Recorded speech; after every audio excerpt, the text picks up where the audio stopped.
அமைச்சரின் காரை மறித்து தற்போது மின் ஊழியர்கள் போராட்டத்தில் ஈடுபட்டு வருகிறார்கள். தற்போது கிடைத்த அண்மை செய்தியாக பார்த்து வருகிறோம். அமைச்சர் நிர்மல்குமாரின் காரை மறித்து மின்சார ஊழியர்கள் தற்போது போராட்டத்தில் ஈடுபட்டு வருகிறார்கள்.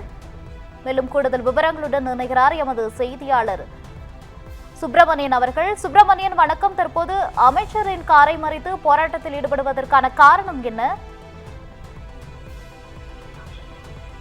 மின்சாரத்துறை அமைச்சர் நிர்மல்குமார் காரை நிறுத்தி மின்சார ஊழியர்கள் போராட்டத்தில் ஈடுபட்டதால் பரபரப்பு ஏற்பட்டது.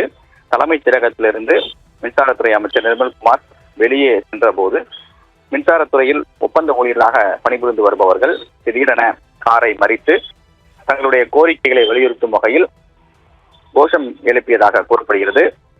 அது மட்டுமில்லாமல் தங்களை பணிநிரந்தரம் செய்ய வேண்டும் என்ற கோரிக்கையை வலியுறுத்தி இவர்கள் கோஷமிட்டதாக கூறப்படுகிறது. இதையடுத்து அங்கிருந்த போலீசார் அவர்களை சமாதானப்படுத்தி அனுப்பி வைத்தனர்.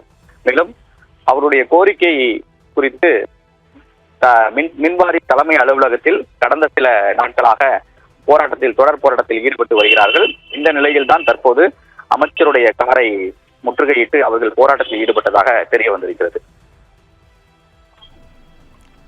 தகவல்களுக்கு நன்றி சுப்பிரமணியன்.